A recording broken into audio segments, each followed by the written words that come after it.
მოგესალმებით, დღეს მოვედით ძალიან საინტერესო ადამიანთან და ძალიან საინტერესო პროექტთან. დატო, როგორ ახარ? კარგად, თავად. პირველ რიგში ახალ წელს გილოცავ, წარმატებულ წელს გისურვებ, წარმატებულ სეზონს გისურვებ და გისურვებ, რომ შენი ჩაფიქრებული დრო, რაც ჩაიფიქრე, იმ დროში გაიარო წელს. მადლობა, მრავალ ახალ წელს დაესწარით ასევე.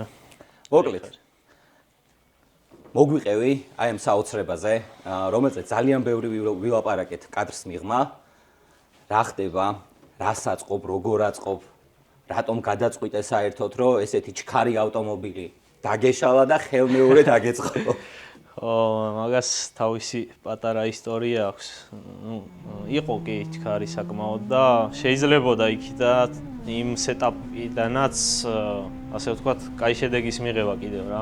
არ ვიყავ ისედაც უკმაყოფილო რა შედეგის დადო, მაგრამ შეიძლება კარგად გაუმჯობესება, მაგრამ სამომავლო გეგმებსაც რო გადავხედე რა, მინდოდა რომ სოფლიო ასპარეზეც ამ პლატფორმაში ყოფილიყო ერთ-ერთი საუკეთესო და აქედან გამომდინარე მივიღე ეგ გადაწყვეტილება, ამეწყო ჩულუქსზე 8 HP კოლოფი დამეყენებინა და შესაბამისი დრაგის პადვესკა მომერგო რა. წინა წელს როგორც მახსოვს, 8.9 წამში იარა ამ ავტომობილმა. კი ბატონო. წელს რას ფიქრობ, რა იქნება შენი საუკეთესო დრო დაახლოებით რუსთავის ავტოდრომზე? მოკლედ ჩანაფიქრი ესეთია, რომ მინიმალური დრო. პროგრამა მინიმუმი არის 8.5 წამის ქვემოთ გავლა რა და. დაბალი როა? კი, დაბალი როა უნდა შევასრულოთ. აი, პირველი რომ მოვედი, აი ამას დავაკვირდი და დამაინტერესა, მოკლედ ეს რა სისტემა არის და დარწმუნებული ვარ, რომ ძალიან ბევრ ადამიანს აინტერესებს. როდესაც Facebook-ზე რაღაც პოსტ ვდებ ხოლმე, აი უამრავი ნახვა აქვს ხოლმე, უამრავი კომენტარი აქვს ხოლმე, ბევრი ხვდება, რა ხდება აქ, ბევრი ვერ ხვდება და ბევრს აინტერესებს.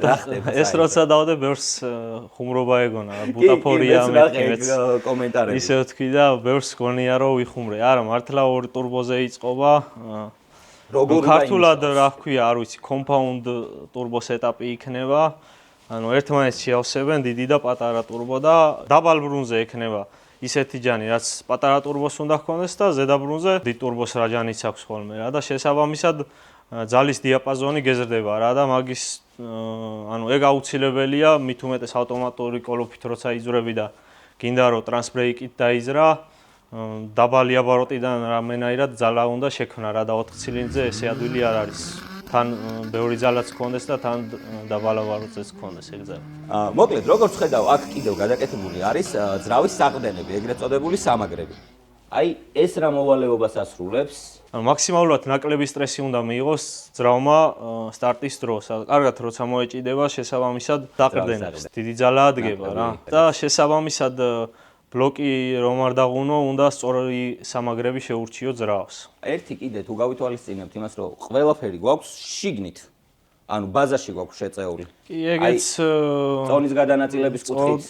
კი, ანუ ჩანაფიქრი ეგ იყო ზუსტად, რომ უკანა საბურავებთან მისულიყო ის წონა, რაც აქამდე 60%-ზე მეტი იყო წინ რა, როგორც იყო და ეხლა იქიდან გამომდინარე, რომ არა გვაქვს შესაბამისად მომზადებული ასფალტი, უნდა ვეცადო, რომ მაქსიმალურად თვლებში მივიტანო ეგ წონა, მანქანის წონა რაც არის რა.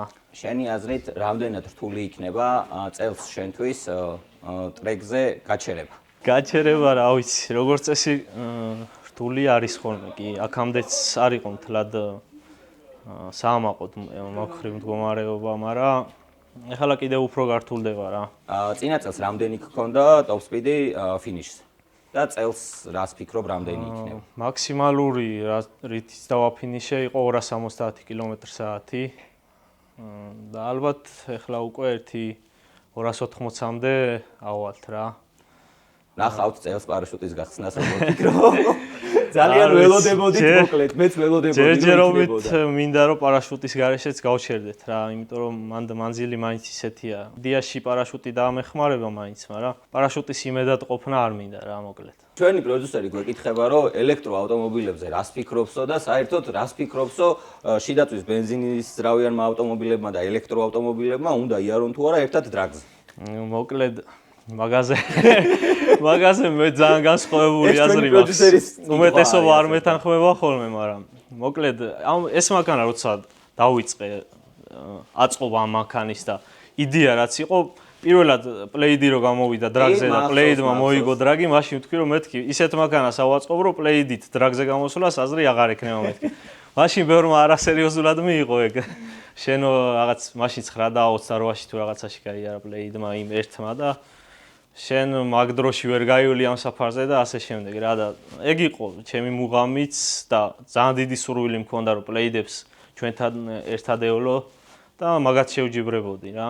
ყველაზე საინტერესო აპგრეიდი ამ ავტომობილზე არის ეგრეთ წოდებული ჩულუქი. კი ბატონო. რაც ალბათ მაყურებელს და ჩვეულებრივ ადამიანებს, რომელსაც არ აქვს ტექნიკურად ესეთი შეხება ავტომობილებთან, მუსტანგთან ასოცირდება ხოლმე ეს ჩულუქი და შენ რატო გადაწყვეტე რომ ჩულუქი დაგეყენებინა, რა პლუსები აქვს და რა მინუსები აქვს რო აგვიხსნა? ბავშვობაში ცოტა ისე მეგონა ხოლმე აი მუსტანგებს ჩულუქი ეყენა. მეთქი ძველი მანქანა რო არის და ჩულუქზია, იმიტომ გამოდიან დრაგზე ესეთი მანქანები და მე კარგად რო ჩავეძიე, უკვე რო დავინტერესდი ამ სპორტით. გავიგე რომ თურმე ჩულუქიანი მანქანა უფრო უკეთესად ეჭიდება სტარტიდან ვიდრე ჩვეულებრივი დამოუკიდებელ დაკიდებაზე გიტარებიანი მანქანა რა და შესაბამისად არსებობს ჩულუქზე დრაგისთვის განკუთვნილი ფორლინკი ესე ხვია სისტემა რომლითაც იდეალურად შეგიძლია გადაანაწილო სტარტის დროს წონა გადაიტანოს უკან ამ პირიქით რა ჩულუქს ეგ პლუსები აქვს რომ მაგრად შეგიძლია მოეჭიდოს სტარტში ისე და სეტაპო ესე ვთქვა დაანასტროიკო მაგრამ რამდენადაც სტარტში კარგად ეჭიდება მერე უკვე ტორმუზე საპირისპიროს აკეთებს რა მანამდე თუ წონა საბურავებზე გადააქვს მერე წონა საბურავებს შორდება რა ძრავში რა ხდება რა კომპონენტებით არის აწყობილი რაიმე განსაკუთრებული ხო არ არის წინა სეტაპთან შედარებით ალუმინის ბლოკში ვაწყობ ახლა მანამდე იყო ჩუგუნის ბლოკში მერე იყო რაღაც მომენტში ვფიქრობდი დაცემენტებული ბლოკის გამოყენებას, მაგრამ მე უკვე უკეთესი ვარიანტი ვიპოვე და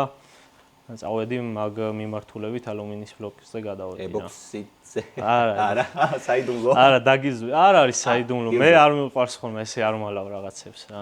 ყველაზე მთავარი, რამდენი ცხენიზალა გექნება წელს? პირველ ეტაპზე ვფიქრობ, რომ 1300 ცხენამდე ავალთ რა. ხო და აი მე კონკურენცია როგორ გვიკარნახებს მაგის მიხედვით. რაღაცა პატარა ზაპასი იტოვებს. არის ხო ზაპასი იქნება რა ალბათ 200 ცხენამდე ზაპასს დავტოვებთ და ნახოთ თუ დავჭიდა ალბათ გამოვიყენებთ. კიდევ ერთი კითხვა მექნება შენთან საწვავთან დაკავშირებით. რა საწვავზე უნდა იარო? საწვავი ეხლა მოგვიწევს, ნუ გააჩნია რა. შეიძლება თავიდან ცოტა ერთი 70-30-ზე ნაზავიც გამოვიყენო ბენზინი 30%, მაგრამ ალბათ უფრო ვფიქრობ სრულად სპირტზე გადასვლა მოგვიწევს რა. ეს სპირტი საიდან არის? თელავის ჭაჭა. ნამდვილი კაფური ჭაჭა. ხო. დატო, ყველას აინტერესებს ზოგადად დარწმუნებული ვარ რა ღირებულების არის ხოლმე მსგავსი პროექტები. აი დაახლოებით პლუს მინუს რო გითხრა რა ჯდება ესეთი პროექტის აწყობა? ნულიდან ხელობა, რა თქმა უნდა, ეხლა მაგას არ ვაცლი. არ ვიცით. დაახლოებით $50,000 დაჯდება ეს პროექტიო ნულიდან აწყო ახლა რა. ნულიდან რო დაიწყო. $50,000 მე მგონი რომ საკმაოდ ესეთი საქართველოს პირობებში ძალიან საკმაოდ დიდი თანხაა კი. 50. ეხლა მე ვიცი რომ აქ ჩვენ ძალიან ბევრი ადამიანი გვიყურებს. ძალიან ბევრი კომპანია გვიყურებს და მე იმედი მაქვს რომ ეს კომპანიები და ეს ადამიანები დაინტერესდებიან ესეთი საინტერესო პროექტებით და გვერდში დაუდგებიან ჩვენს მრბოლელებს, ჩვენს სპორტსმენებს, რომ ეს სფერო და საავტომობილო სფერო საქართველოში რაც შეიძლება განვითარდეს და ამ ადამიანებმა შექმნან და აწყონ ბევრად უფრო მაგარი პროექტები.